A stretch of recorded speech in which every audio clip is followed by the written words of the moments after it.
The ruthless Arizona sun hammered the red canyons, turning the open desert into a wavering sheet of heat. Lysa Hart brushed the sweat from her brow with the back of her hand, careful not to lower the old Winchester that had practically fused with her arm over these past 2 years. Her once pretty blue cotton dress, Sunday best in another lifetime, now hung loose on her frame, patched over and over, stained with the red dust that clung to everything out here. 2 years. 2 long years since Dane Whitlock had kissed her goodbye, swung onto his horse, and ridden off with the 5th Cavalry. 2 years of letters that arrived less and less until they stopped entirely 8 months ago. She'd heard rumors from passing riders, raids, ambushes in mountain passes, whole patrols vanishing without a trace. Dead or alive, it doesn't matter anymore, Lysa muttered to herself, a habit that crept in after months of silence. This land doesn't care. And I guess I can't either. She crouched low, studying the faint prints in the sand, fresh rabbit tracks from before dawn. Her stomach tightened at the thought of real meat instead of the thin vegetables from her failing garden or yesterday's prickly pear harvest. She followed the trail with practiced eyes, gliding quietly between saguaros and sprawling mesquite. The morning heat rose fast. Soon every creature would hide in burrows and shaded cracks. The tracks pulled her farther from her cabin than she intended, winding through a narrow wash between rust-colored cliffs. She hesitated, glancing back. Apaches had been spotted out here lately. She hadn't seen any herself, but Red Malvern, the trader 40 miles east, never stopped warning her. A woman alone got no business out this far, he'd told her last trip. Indian or no Indian, it ain't natural. Come to town, find yourself a new husband, take in laundry.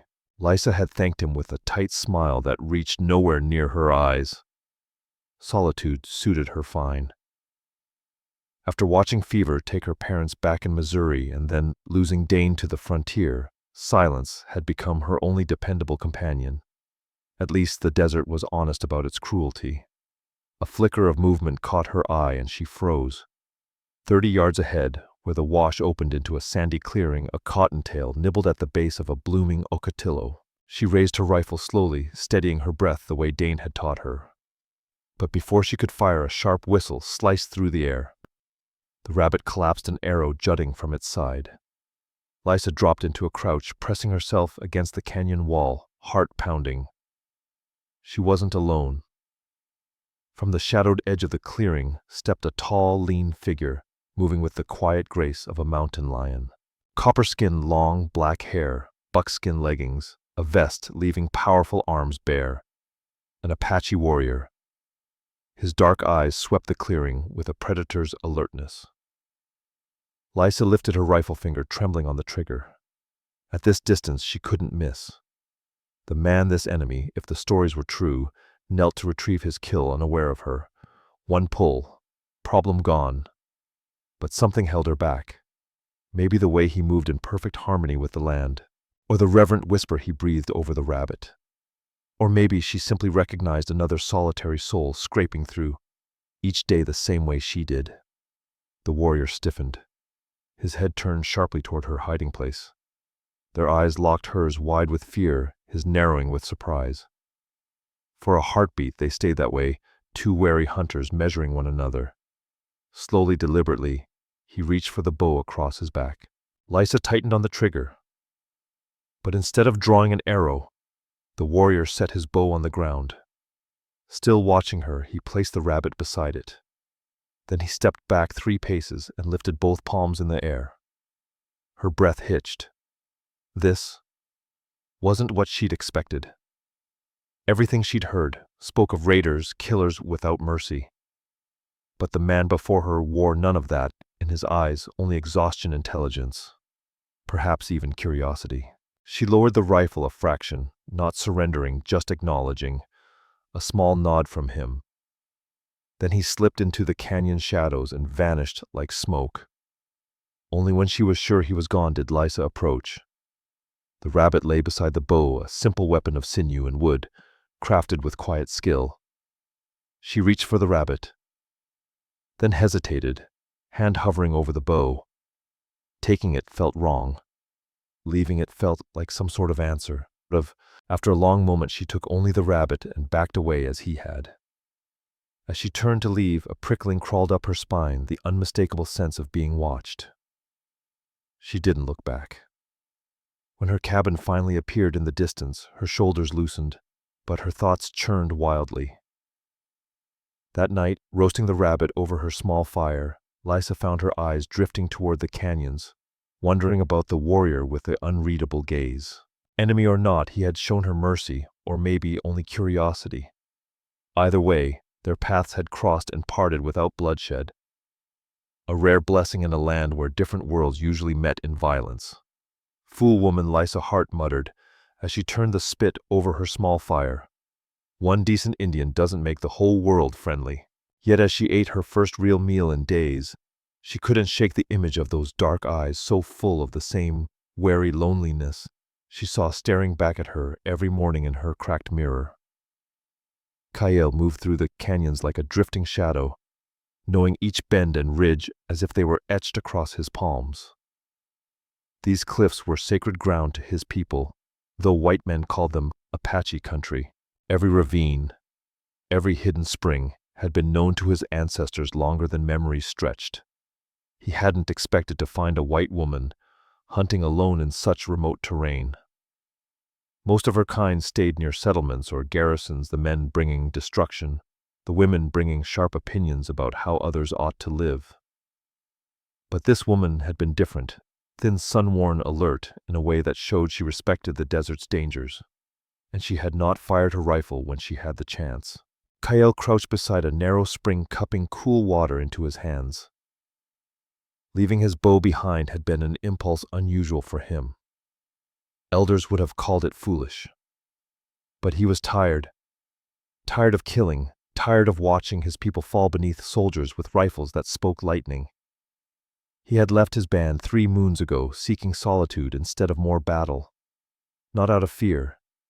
He had counted coup many times, earned his name in a fight with a bull that nearly killed him and his horse.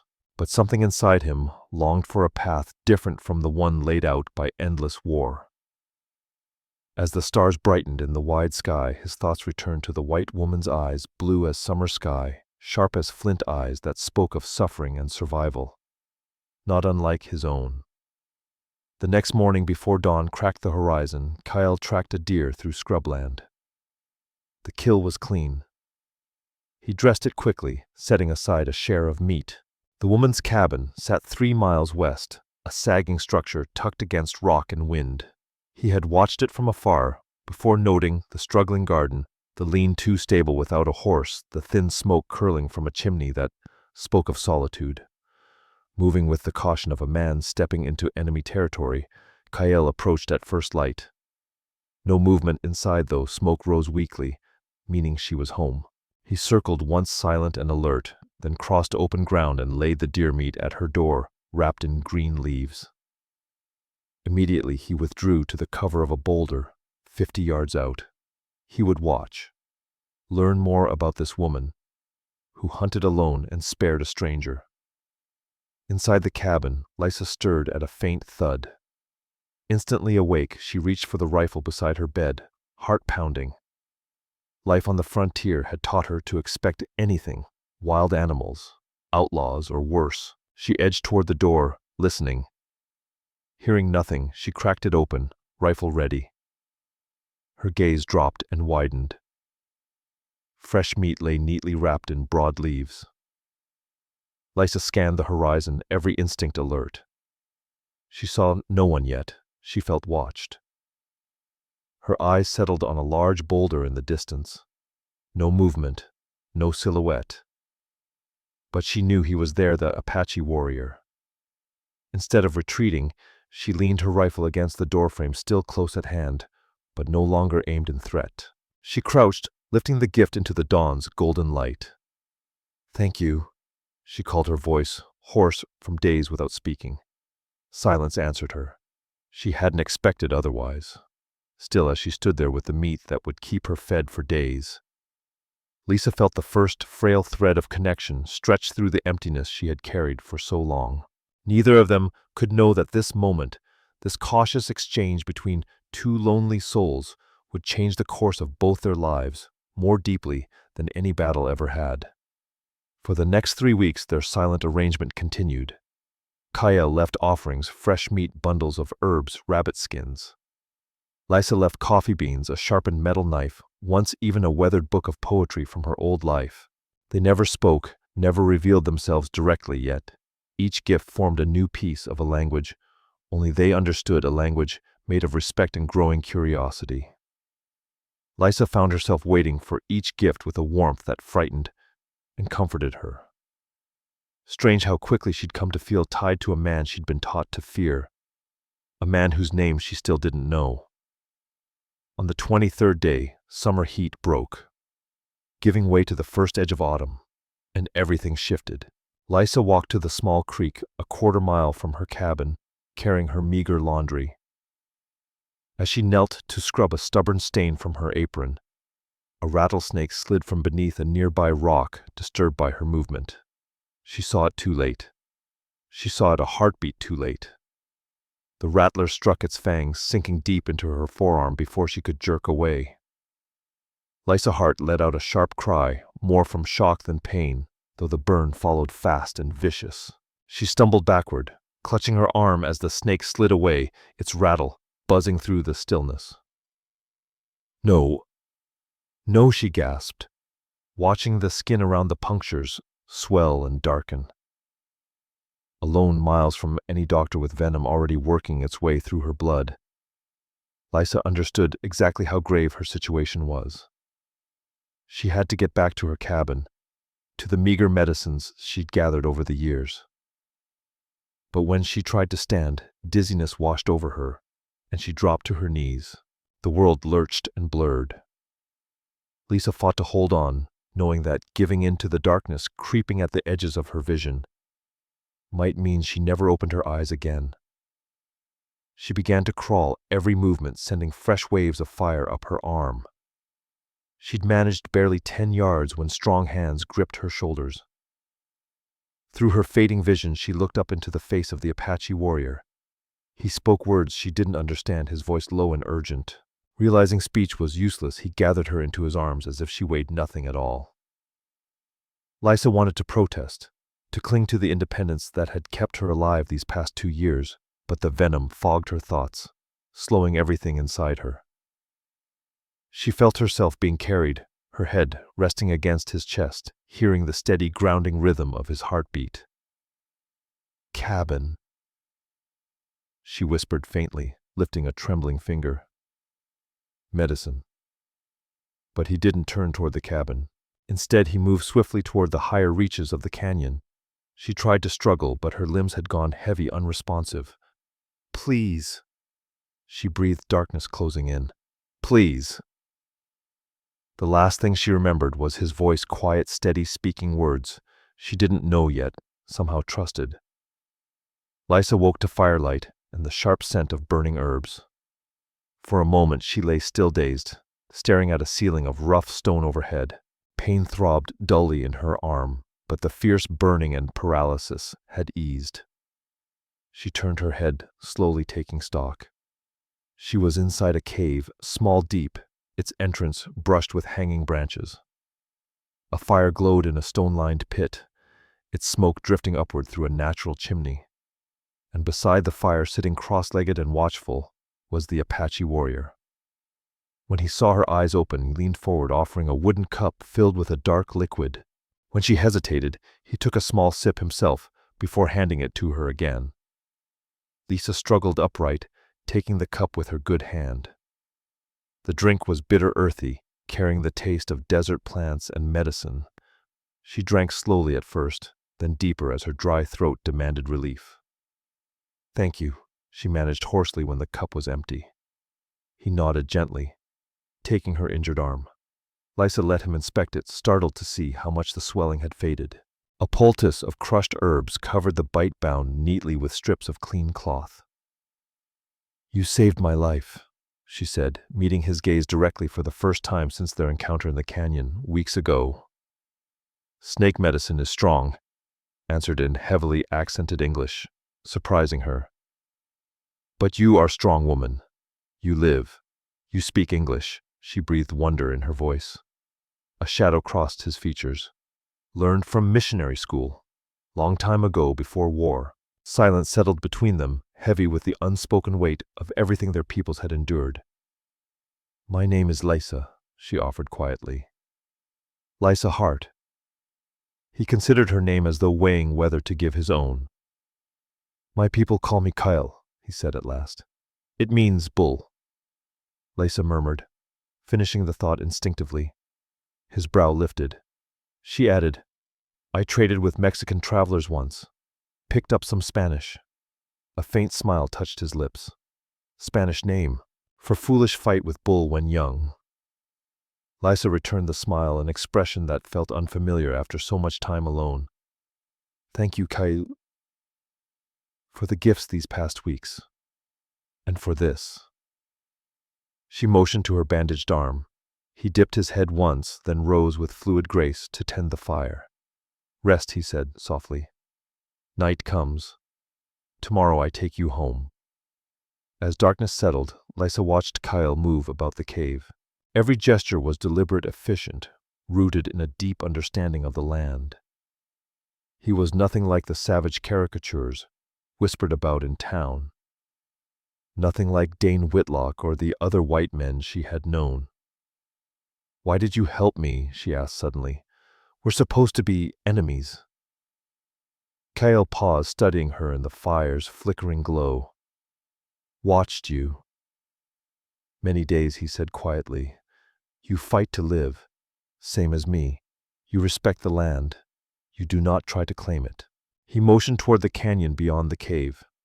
Out there, we are just two souls wanting to live free. His words struck her, deeply naming something she had felt but never dared speak.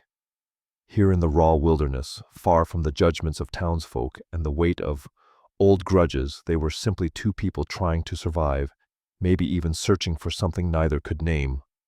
My husband rode out with the cavalry, Lysa Hart found herself saying quietly. 2 years now. Likely fighting your people. She lowered her gaze to her hands. No word for 8 months. He's probably gone. Many dead, Kael replied softly. Your people. My people. The land remembers every drop of blood. He fed another stick to the fire, the flames painting restless shadows across his face. I leave my band. Too much fighting. Too much dying. Some say I turn my back on them. He looked into the fire. I say I choose a different road. It's not easy being alone, Lysa murmured. Kael lifted his eyes to hers, the firelight reflected in them like embers. Yes, he said quietly. This I know. He hesitated a moment before adding, until I saw you. The simple admission settled thick in the air between them, its meaning deeper than either of them were ready to face. Heat bloomed in Lysa's cheeks, and it had nothing to do with the fire or the lingering pain in her arm. You should sleep, Kael said, breaking the tension. The medicine works while you dream. He arranged a bed of soft hides near the fire and stepped to the far side of the cave, giving her space. Lysa lay down, certain she'd never rest in such strange surroundings, much less beside a man she barely knew. But exhaustion and the herbs tugged her under quickly. She dreamed of running through living canyons of stars that hummed like distant music, and of a lone figure just ahead of her, leading her towards something she craved, but could not name. Dawn found them walking side by side along a narrow trail. The silence between them had changed, no longer sharp with mistrust. Her arm still ached, but the worst of the venom had passed thanks to Kael's quick action and deep knowledge of desert medicine. When her cabin finally came into view, Lysa felt an unexpected ache of reluctance. Hours with Kael had stirred something she thought long dead, the quiet comfort of another human presence. They stopped at the edge of the clearing, the question of what now hung between them like a fragile thread. I should look at your wound again tomorrow, Kael said at last, eyes fixed on the distant ridges. Snake poison sometimes returns. Lysa recognized the offer immediately. It wasn't just about the wound, it was an invitation to keep whatever this fragile connection was becoming. I would appreciate that, she said, a small smile tugging at her lips. As Kael turned to leave, she reached out impulsively and caught his arm. He froze beneath her touch. Slowly he looked down at her hand on his skin, then up into her eyes. The intensity there stole her breath. "Near you I lose myself," he said suddenly, as if the words surprised even him. "That is a dangerous thing." Before she could respond, he gently moved her hand aside and slipped into the scrub, vanishing into the silent desert. Lysa stood alone before her cabin, her heart pounding with a rhythm she hadn't felt in years. That night, lying in her narrow bed with coyotes calling far off, she whispered his words into the darkness. "Near you I lose myself." The danger he spoke of was real for both of them. Yet for the first time in 2 years, she felt alive. Autumn brushed the desert with muted gold nights, cooling as days grew shorter. The cautious bond between Lysa and Kael deepened with each passing week, shaping itself into something neither spoke aloud, but both felt growing stronger. Kael taught her how to move quietly through the canyons, how to read the desert signs more clearly than she ever had alone. Lysa shared the stories from her treasured book tales from faraway places that stirred his curiosity and respect for her learning. They spoke of their past in pieces, each fragment offered like a gift. Kael told her of his childhood before the wars consumed everything of learning, the sacred ways of his people alongside the white man's language. Lysa spoke of traveling west with Dane Whitlock, their hopes for a new beginning after fever stole her parents. They never touched save for the brief moments when Kael checked her healing arm or steadied her on steep ground, but the space between them hummed with something powerful and unspoken. On a crisp October morning, Lysa was tending her struggling garden when distant hoofbeats snapped her attention upward. Visitors were rare out here and seldom welcome. She grabbed her rifle from its place against the wall, scanning the empty horizon. 3 riders approached from the east along the rough trail that led to the main route 40 miles away. As they neared, her stomach dropped. She recognized Red Malvern leading the group, broad-shouldered, thick around the middle, his posture dripping entitlement. Behind him rode 2 men she didn't know. Malvern had made his interest clear during her occasional visits to his trading post, his offers of protection shifting into something sharper, heavier with each meeting. Her refusals had done nothing to cool his persistence. Mourning Widow Hart Malvern called as the riders drew up in front of her cabin. His eyes took in everything, the healthier garden, the repaired roof, the fresh deer hide drying nearby. "Seems you're doing mighty well out here, all alone." Lysa nodded stiffly, keeping her rifle visible but not raised. "What brings you out here, Mr. Malvern?" "I wasn't planning to trade until next month." Malvern dismounted, hitching up the belt that held his pistol. "Thought I'd check on you," Red Malvern said, forcing a neighborly tone. "Just being a good Christian man, you understand." He motioned toward the 2 men beside him. "This here's Sergeant Holt Bricker and Corporal Finn Carver out of Fort Grant. They're sweeping the territory, hunting hostile sails." The soldiers nodded, their eyes sharp and measuring as they scanned her land. The older one, Bricker, finally spoke. "Ma'am, we've had reports of Apache activity in these canyons. Dangerous place for a woman living alone." Lysa Hart kept her expression carefully calm. "I haven't had any trouble." Malvern's eyes narrowed. "Is that so? Because Burke Matters swears he saw smoke from more than one fire up your way last week while he was hunting near North Ridge." "I've been smoking meat for winter," Lysa replied evenly. Maybe that's what he saw. Maybe Malvern said his tone anything but convinced. His gaze dropped to her arm where faint puncture marks from the snakebite remained. "What happened there, Rattler?" she answered. "I was careless." "And you treated it yourself?" the younger soldier, Finn Carver, asked skeptically. "Most folks don't survive a rattler bite out here on their own." "I've learned a few desert remedies," Lysa said, her throat tightening despite herself. "The Lord was merciful." Malvern exchanged a meaningful look with the soldiers before stepping closer, lowering his voice. Lysa, people are talking. Folks wondering how you're managing so well out here by yourself. Some say you might have help. The implication hung poisonous in the air. Her grip tightened on her rifle. My husband taught me well before he left, she said coolly. And I'd thank you not to spread gossip that could get an innocent woman killed.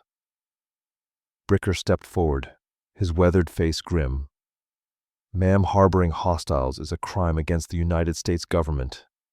If you know anything about Apache movements in this area, it's your duty to report it. As I said, Lysa replied, steady and unflinching. I haven't been troubled. She straightened. Now, if you'll excuse me, I have work waiting. But Malvern wasn't finished. We're patrolling these canyons for the next week, he drawled.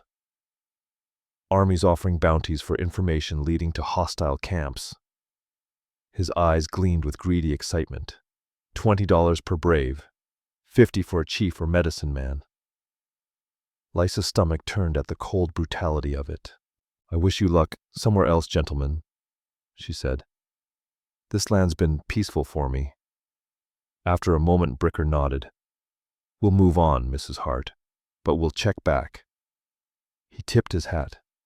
Fort Grant takes the Indian problem seriously. As the men mounted up, Malvern lingered. Leaning from the saddle, he let his eyes roam over her in a way that made her skin crawl. I'll be back in 3 days, Lysa. Alone, he murmured. Think about what I said. A woman like you needs protection out here. Proper protection. His tone left no doubt what kind he meant. Only when the dust from their horses finally settled did Lysa's knees buckle. She sank into the small garden she had tended, under Kyle's guidance, trembling. They knew, or at least suspected, and they would return. She had to warn him.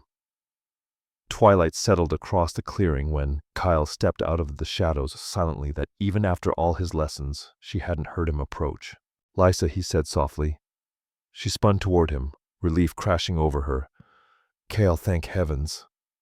Soldiers came today, she said quickly, with Red Malvern from the trading post. They think someone's been helping me. Kael's expression darkened.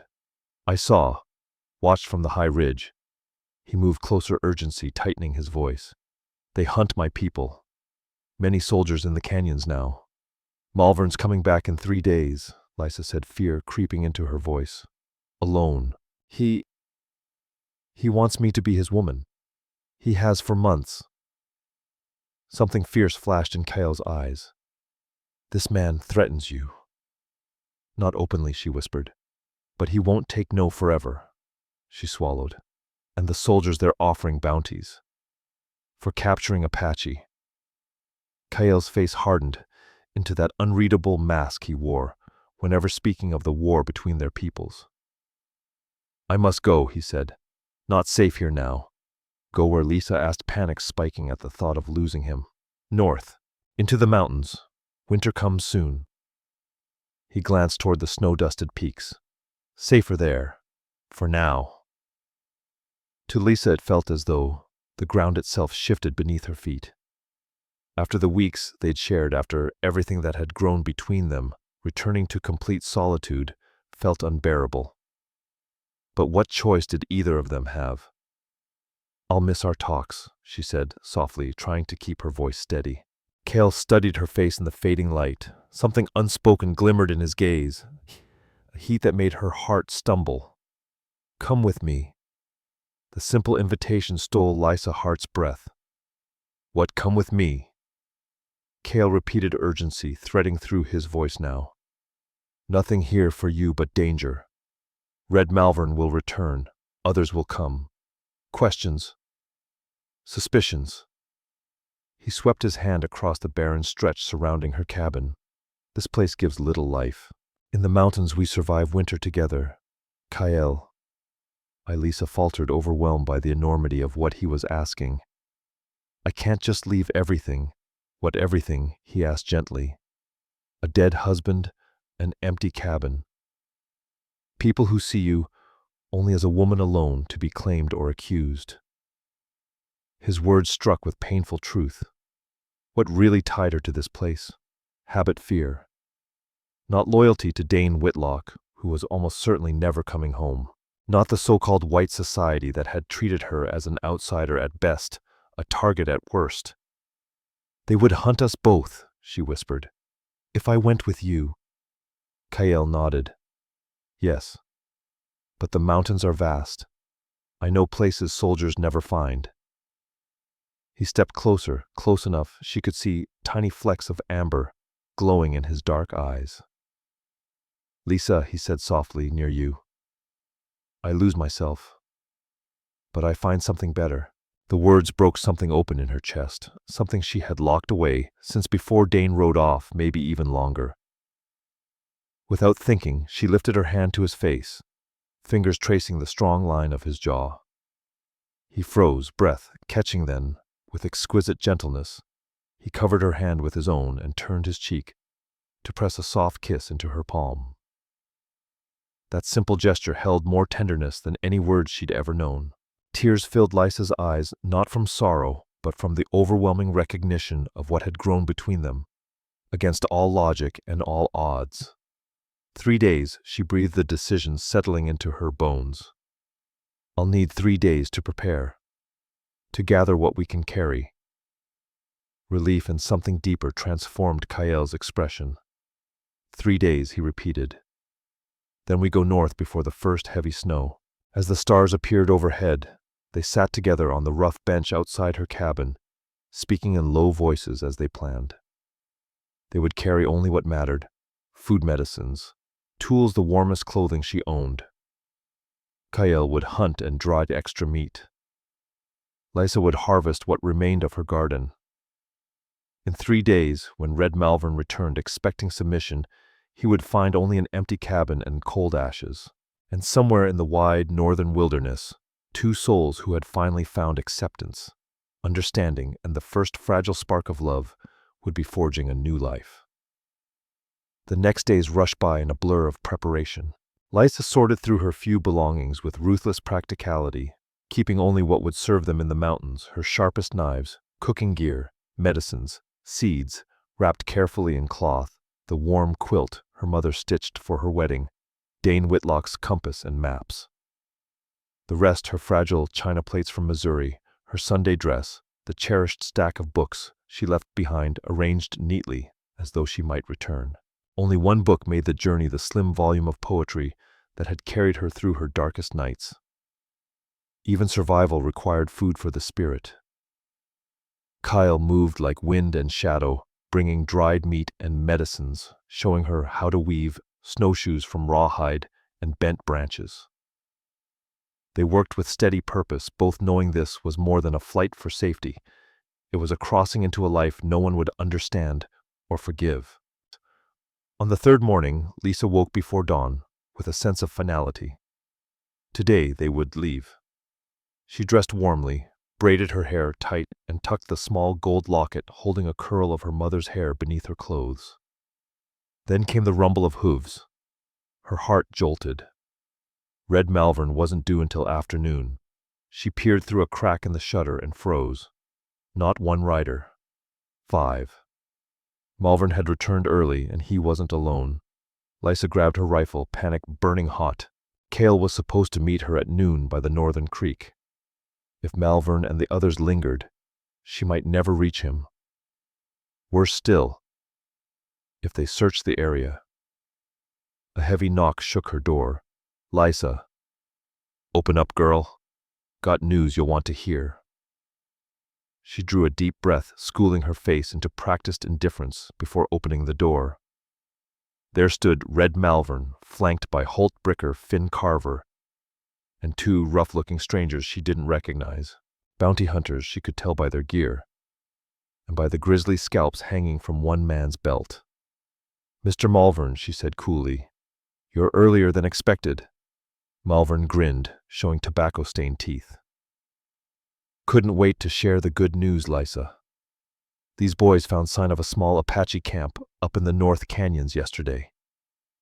Red Malvern said, his eyes gleaming with a cruel sort of satisfaction. "Fresh tracks leading this way. He looked straight at Lysa Hart, the accusation sharp as a blade. You wouldn't know anything about that, would you? Lysa kept her face composed. As I told you before, I've seen no Indians. The older soldier, Holt Bricker, stepped forward. Ma'am, we tracked a lone brave to within a mile of your cabin. Tracks show he's been coming this way regular-like. My cabin sits near one of the only reliable water holes around, Lysa answered evenly. All manner of creatures pass nearby. Creatures? The bounty hunter with the scalps, Brody Slate sneered. That's about right for an Apache. Lysa's hand tightened on her rifle, though she kept it pointed down. What exactly do you want from me, gentlemen? Cooperation? Malvern said, his forced politeness thinning fast. We aim to set a trap for this brave. These boys will hole up here, wait for him to show himself. He gestured around her small homestead. You'll go about your business as usual. And when he appears, like we know he will, they'll take him. Horror spiked in Lysa's chest, but she forced herself to stay calm. And if I refuse to take part in this hunt, Malvern's expression hardened. Then we'll start wondering why a white woman would protect a savage instead of her own kind. He leaned closer, breath sour voice twisted with threat. Folks hang women for that, Lysa. The chill behind his words made her blood run cold. She scrambled mentally for any way to warn Kael, but the men were watching her like hawks' suspicions, already sharpening. I've no interest in your Apache hunt, she said at last. But I won't stop you from watching my property from a distance. She stepped back, trying to close the door. Malvern's hand shot out, shoving it open. Not so fast. Boys, search the cabin. You have no right, Lysa began. Military authority, ma'am, Bricker interrupted. Indian wars give us certain liberties. The two soldiers pushed past her, tearing into her carefully packed belongings, while the bounty hunters circled outside. Lysa stood rigid with fury as they tossed aside everything she had spent days preparing her rations, her clothing, medicines all scattering across the floor as they hunted for proof of betrayal. Well, well, the younger soldier, Finn Carver said, holding up her packed rucksack. Planning a trip, Mrs. Hart Malvern snatched the bag and dumped it out across her table. Provisions, warm clothes, medicines.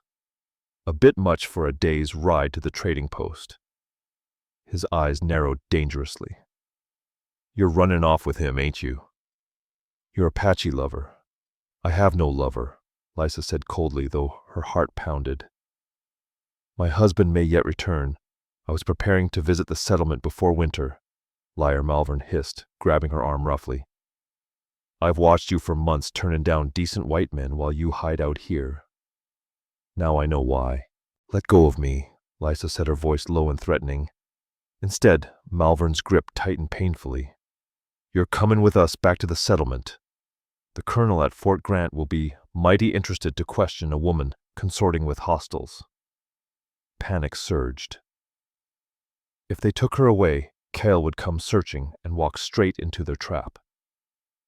A sudden commotion outside snapped Malvern's attention away. One of the bounty hunters, Chain Durgan, burst inside, face lit with excitement.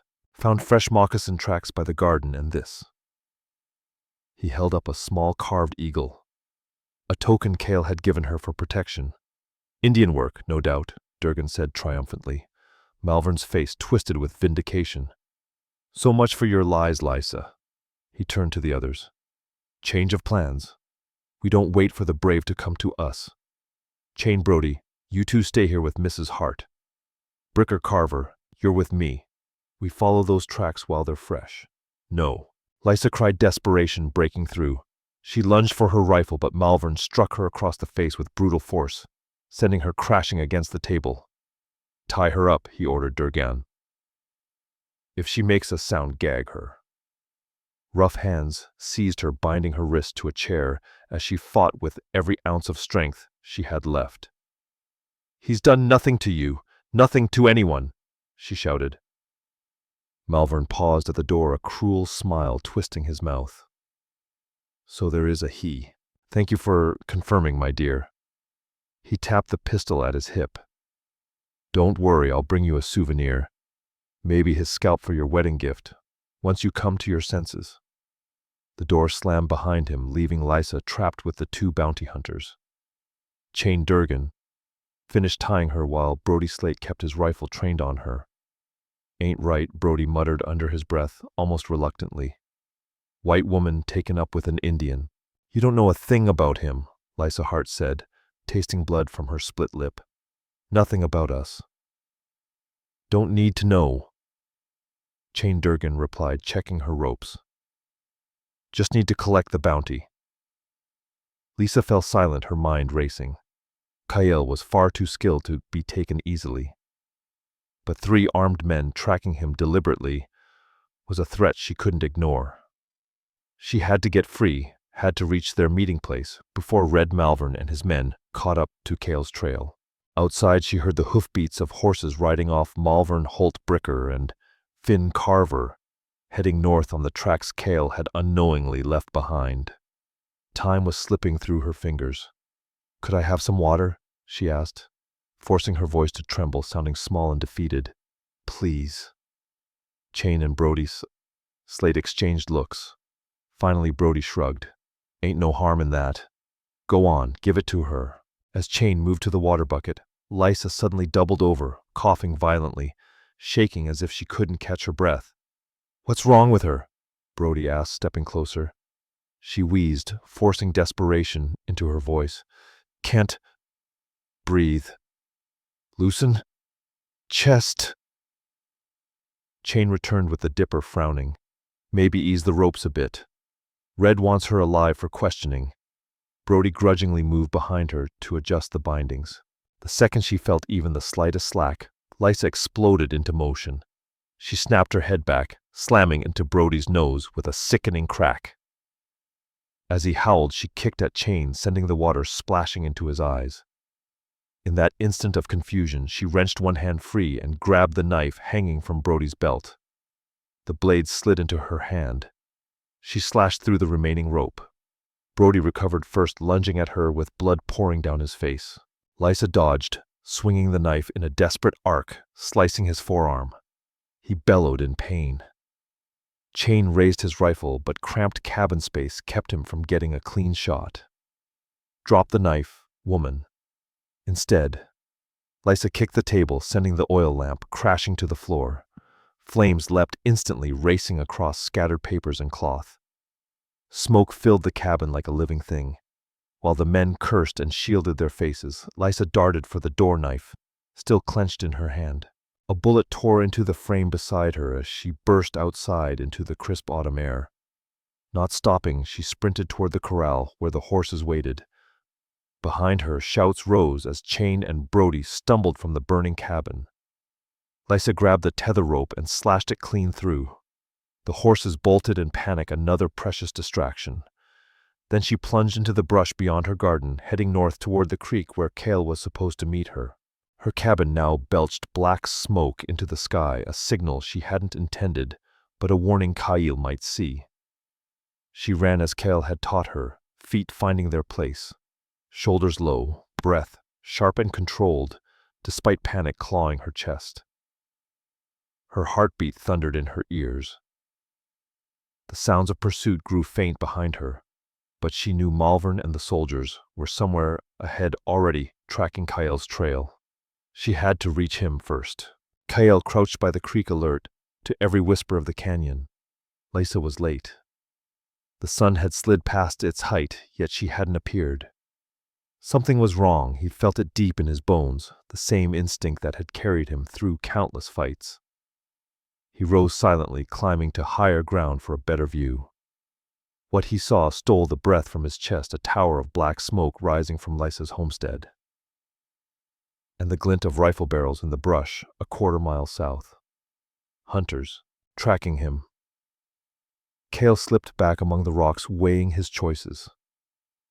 The men below were seasoned trackers, bounty hunters who had tormented his people for months. If Lysa had been hurt or captured, the thought ignited a fury inside him, so fierce it nearly clouded his judgment. But rage wouldn't save her. Movement below caught his eye, wild, frantic, unlike like the measured advance of hunters. Lysa. She tore through the brush, blonde hair flying loose, something flashing in her hand. Behind her, closing fast, came Red Malvern and the two soldiers. Kael moved before he fully understood. He'd chosen sliding down the rocky slope with the instinctive grace of a predator. He intercepted her and pulled her behind a boulder, just as a rifle cracked the bullet whining past. Kael, she gasped, flushed, trembling with fear and exhaustion. They know they followed your tracks, hush, he murmured, wiping blood from her split lip with his thumb. The sight of her injury stirred a dark storm inside him, but he locked it down. Survival came first. This way. Quickly. He guided her up a narrow game trail, climbing sharply into the canyon wall. Behind them, shouts erupted. Their pursuers had spotted movement.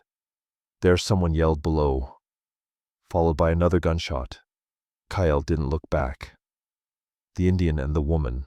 Another shot cracked the air, chipping rock near Kael's head. He pushed Lysa Hart ahead of him, positioning his own body as a shield while they climbed. I can't lead them to your winter shelter, she gasped as they paused in a narrow alcove. They'll keep hunting us. Kael nodded grimly.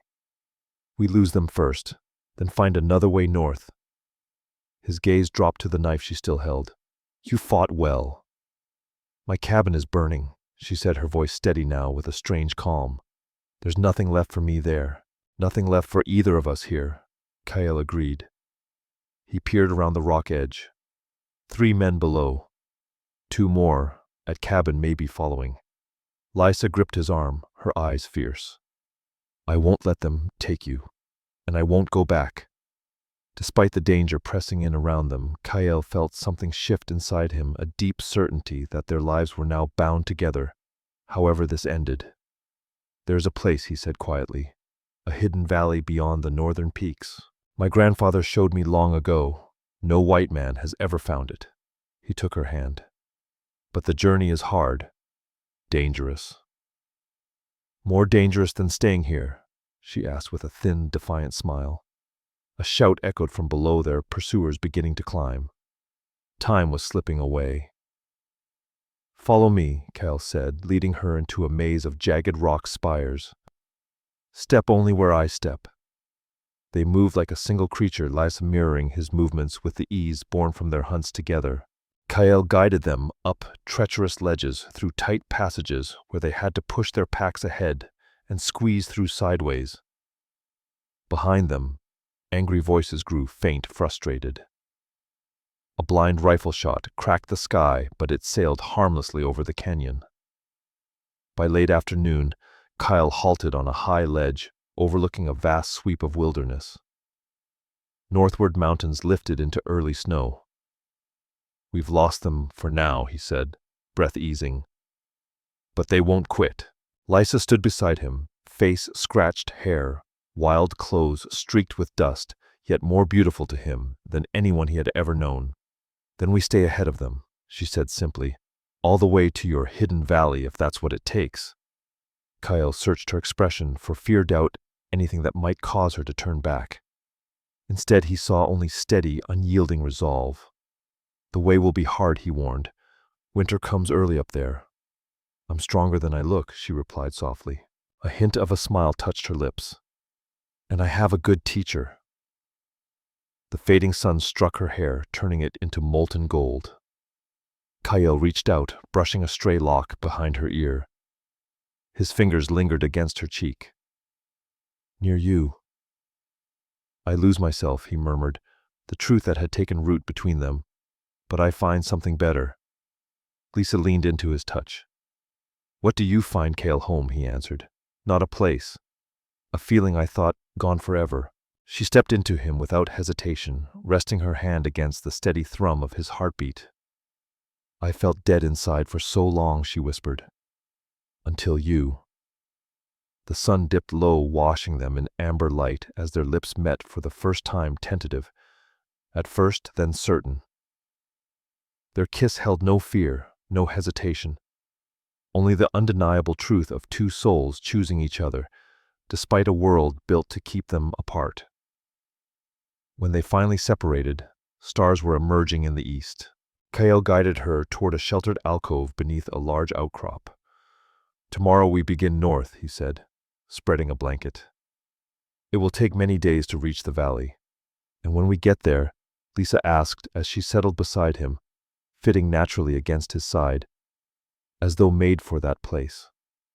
Kael looked toward the mountains, imagining the clear lake, the sheltered meadows rich with game, the hot springs warm enough to survive winter's bite. "We live," he said simply. "We build a home. Together." Lysa rested her head against his shoulder, exhaustion finally giving way. Together she breathed, holding more promise than anything either had ever known. As full darkness settled over the canyon rim, Kael kept a silent vigil. One arm wrapped securely around the woman who had crossed every line the world had drawn to stand beside him. Far off in the distance, scattered sparks of firelight marked where their pursuers still scoured the land, relentless, hungry, unwilling to give up. Yet for the first time in all his years, Kael felt no fear of the road ahead. The trail before them would be rough, the dangers relentless. But with Lysa Hart resting against him, he had finally found something worth gambling his life for. Beneath the vast sweep of stars, old witnesses to endless battles and broken histories, two wandering souls had discovered in each other what the world had refused them: a place to belong, a soft edge in a hard country, a love that refused to bow to any boundary. As Lysa slept, curled in his arms, Kael whispered a quiet prayer of gratitude to the old spirits. The journey north would test them, push them, maybe even break them, but they would face it side by side, bound as surely as two halves of one whole that had somehow against all odds found its missing piece. 6 months later, spring stitched new life into the hidden valley, tucked deep within the northern mountains. Snow clung stubbornly to the high peaks, but the sheltered basin below erupted with wildflowers, sweeps of gold, purple, and white painting the meadows around a crystal-clear lake. Beside that shining water stood a well-built cabin, smoke curling lazily from its stone chimney. A small corral nearby held 2 horses, one a tough Mustang Kael had broken during the winter storms, the other a mare they had traded for from a peaceful band of Shoshone who sometimes wandered through the valley. Lysa stepped out onto the sunlit porch, her golden hair grown longer and now braided with colored cloth in the manner Kael had shown her. The woman who had once been hollowed by loneliness now carried warmth in her cheeks, strength in her posture, and a quiet joy she had never known before. She shaded her eyes, scanning the tree line for Kael's silhouette. He had gone out at dawn, promising he'd be back by midday. As if answering her thoughts, he emerged from the forest rabbits, slung over one shoulder, his stride easy and unburdened. Her heart leapt the same way it had the very first time she saw him step from the canyon shadows. Some things, she realized, were never meant to change, and she was grateful for it. "Good hunting," she called out. Kael's smile came without effort, now softened by months of peace. "Always good in this valley. The spirits smile on this place." He set down the morning's catch and gathered her into his arms, his dark eyes warm as they met hers. "And they blessed me when they brought you here." Lysa rose onto her toes to kiss him, still astonished that she had found happiness in a world that had once held only dust and loss. Here, hidden, high among the peaks, they lived by no laws, but the ones their hearts agreed upon. "I have news," she said softly. She guided his hand to her stomach, still flat, yet carrying the most precious secret they had ever shared. "By autumn's end," she whispered, her voice trembling with joy, "there will be 3 of us in this valley." Wonder reshaped Kael's features the moment he understood what Lysa meant. He sank to his knees before her, resting his forehead gently against the place where their child quietly grew. "A new life," he whispered, awed, born from 2 worlds. Lysa slid her fingers through his long black hair, tears brightening her eyes. Their child would grow up knowing love rather than prejudice, seeing beauty in both halves of the heritage carried in their blood. Kael rose and wrapped her with a tenderness that seemed to glow from his very soul. "Our child will be free," he vowed softly. "Free as we have finally become. This I promise you." The spring sunlight warmed their faces as they stood before the home they had built. Log, stone, and sweat forming only the outer shell of something far deeper. Within these walls they had carved out a sanctuary from the world's cruelty, a place where their two hearts had learned to beat in unison. Behind them lay everything they had, escaped hatred borders, drawn in fear, men who measured worth in skin and bloodlines. Ahead stretched a future bright with hope, shaped by a love that had defied every danger and forged its own destiny. Near you I lose myself, Kael murmured the words, now a sacred ritual that belonged only to them. And find something better, Lysa finished, and the certainty ringing in her voice was pure joy. High in the hidden valley where pine-scented winds mingled with wildflowers and the songs of distant water, two souls who had once wandered alone had finally discovered their true home, not in a place, but in each other. And that journey, though perilous, had been worth every mile, every choice, every sacrifice. Across the rugged American West, where legends often glorified conquest over compassion, Near You I Lose Myself invites us to imagine another way. One where bravery is not measured by battleground victories, but by the courage to open one's heart. Lysa Hart and Kael's story reminds us that the quietest acts of defiance can be the most powerful, choosing love instead of fear, building bridges where others raise barriers, finding connection in the wild reaches of another soul. Their story echoes the highest ideals this land has ever aspired to: freedom to choose one's path, the grit to stand against injustice, and the unwavering belief that love knows no borders, no colors, no walls. And as their child grows in this secret valley, nurtured by two traditions wrapped in unconditional love, we glimpse the America many long for, not divided by difference, but united through shared humanity. Perhaps watching Lysa and Kael in the cabin, shaped by two cultures, we also see a reflection of our own time, a reminder that the boldest pioneers weren't only those who crossed new frontiers, but those who dared to cross the boundaries of fear, to truly see one another with grace and courage.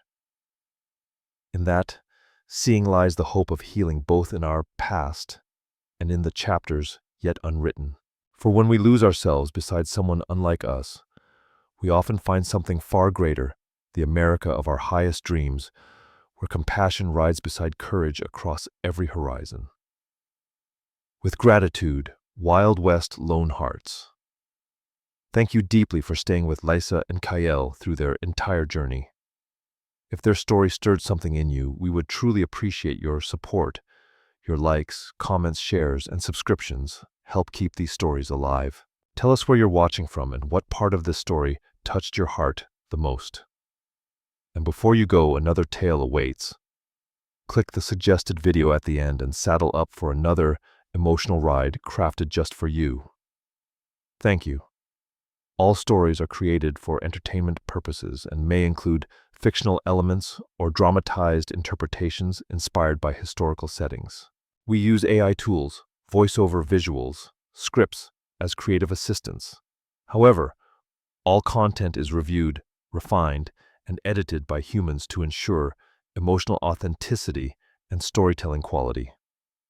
We fully comply with YouTube's policies regarding AI-generated content and do not use any deepfake techniques or misleading recreations of real individuals.